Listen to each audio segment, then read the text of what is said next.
Hello दोस्तों, मैं Uday Kumar and welcome to my channel bright inspiration. दोस्तों आज मैं बताने वाला हूं कि एसकेएमयू यूनिवर्सिटी के अंतर्गत यूजी सेमेस्टर 2 के डिजिटल एजुकेशन की इंपॉर्टेंट क्वेश्चन के बारे में। तो चलिए दोस्तों वीडियो को शुरू करते हैं। तो दोस्तों फर्स्ट आप लोग के लिए इंपॉर्टेंट क्वेश्चन होने वाला है कि डिजिटल शिक्षा की शुरुआत कब हुई। दोस्तों ये वाला आप लोग के लिए इंपॉर्टेंट होने वाला है। तो दोस्तों नेक्स्ट इंपॉर्टेंट क्वेश्चन है डिजिटल शिक्षा क्या है, ये भी आप लोग के लिए बहुत ही इंपॉर्टेंट होने वाला है दोस्तों। फिर नेक्स्ट दोस्तों डिजिटल शिक्षा की उपयोगिता क्या है। उसके बाद डिजिटल शिक्षा एक वरदान है या अभिशाप पर निबंध लिखे।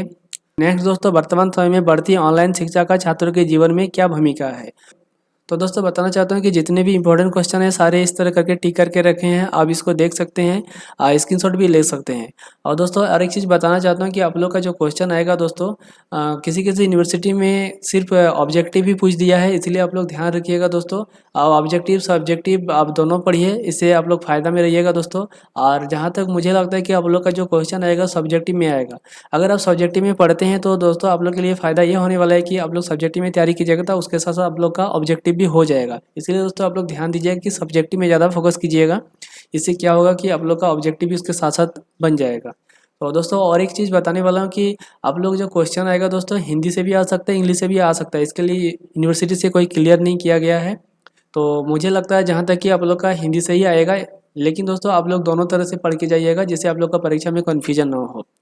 तो दोस्तों बताना चाहता हूँ कि आप लोग ये सारे जो भी है क्वेश्चन अच्छा से तैयारी करके जाइएगा और सभी तरह से पढ़ के जाइएगा। सब्जेक्टिव ऑब्जेक्टिव ज़्यादा सब्जेक्टिव पढ़िएगा और इंग्लिश हिंदी दोनों तैयारी करके जाइएगा।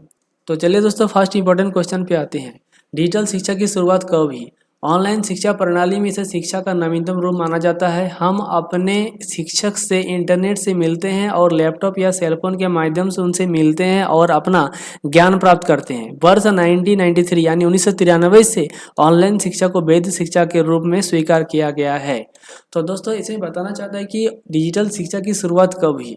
तो डिजिटल शिक्षा प्रणाली इसे शिक्षा का नवीनतम प्रणाली माना जाता है, क्योंकि डिजिटल शिक्षा के अंतर्गत घर बैठे मोबाइल इंटरनेट से पढ़ाई कर सकते हैं, इसीलिए इस शिक्षा को नवीनतम प्रणाली के रूप में माना जाता है। तो वर्ष 1993 में ऑनलाइन शिक्षा को वैध शिक्षा के रूप में स्वीकार किया गया था। दोस्तों ये डेट याद रखिएगा, अगर ऑब्जेक्टिव में आएगा तो ये आप टिक कीजिएगा, इसलिए ये बहुत डेट इंपॉर्टेंट होने वाला है आप लोग के लिए। नेक्स्ट क्वेश्चन दोस्तों डिजिटल शिक्षा क्या है। ये भी दोस्तों ये क्वेश्चन भी होने वाला है आप लोग के लिए, इसलिए अच्छा से तैयारी कीजिएगा। तो डिजिटल शिक्षा का अर्थ है किसी तकनीक सहायता से और इंटरनेट के माध्यम से घर बैठे विद्यार्थियों को शिक्षा प्रदान कराना या शिक्षा ग्रहण करना। यानी डिजिटल शिक्षा का अर्थ यही होता है कि आप लोग किसी तकनीक से यानी मोबाइल कंप्यूटर जो भी है ये सब के माध्यम से आप लोग इंटरनेट से जुड़कर घर बैठे शिक्षा ग्रहण करना या शिक्षा प्रदान करना डिजिटल शिक्षा के अंतर्गत आता है। यह शिक्षा मुख्य रूप से कंप्यूटर मोबाइल लैपटॉप आदि के माध्यम से इंटरनेट से जोड़कर की जाती है। दोस्तों यानी ये शिक्षा जो है कंप्यूटर से मोबाइल से लैपटॉप से आप इंटरनेट जोड़ के घर बैठे पढ़ाई कर सकते हैं। शिक्षा के माध्यम से विद्यार्थियों पर घर बैठे ही शिक्षा ग्रहण कर सकते हैं। इसके लिए विद्यार्थियों को विद्यालय जाने की आवश्यकता नहीं होती, क्योंकि वो दोस्तों अपने घर से ही पढ़ाई कर सकते हैं। उसी तरह अध्यापकों को भी विद्यालय जाने की कोई आवश्यकता नहीं पड़ती है, अध्यापक भी घर से ही पढ़ा सकते हैं। जो भी डिजिटल शिक्षा के माध्यम से बच्चों से जुड़ सकते हैं और उन्हें ज्ञान प्रदान कर सकते हैं।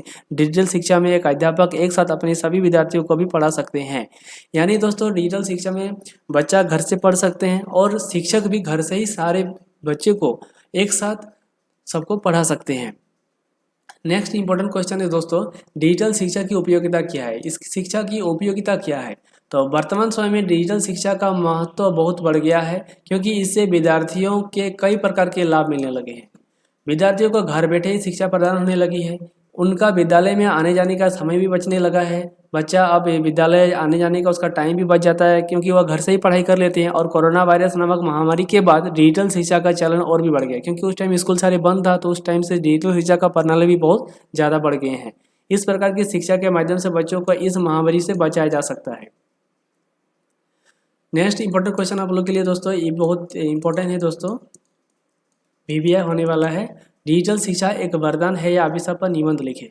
तो वर्तमान समय में डिजिटल शिक्षा जहां एक वरदान साबित हुई है, वहीं कुछ विद्यार्थियों के लिए एक अभिशाप बन गई है।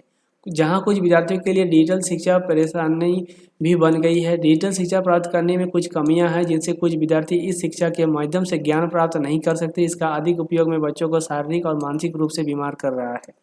छोटे बच्चे इंटरनेट के माध्यम से पढ़ाई छोड़कर कुछ गलत चीज़ें भी सीख रहे हैं। यानी दोस्तों डिजिटल शिक्षा में कुछ कमियां ये भी बताया गया कि बहुत सारे बच्चों इंटरनेट के माध्यम से पढ़ाई छोड़कर दूसरा चीज़ देखने लग जाते हैं। इसके लिए कुछ कमियां नीचे दिए गया है दोस्तों। फर्स्ट नंबर है दोस्तों, डिजिटल शिक्षा पूरी तरह से तकनीक पर आधारित है।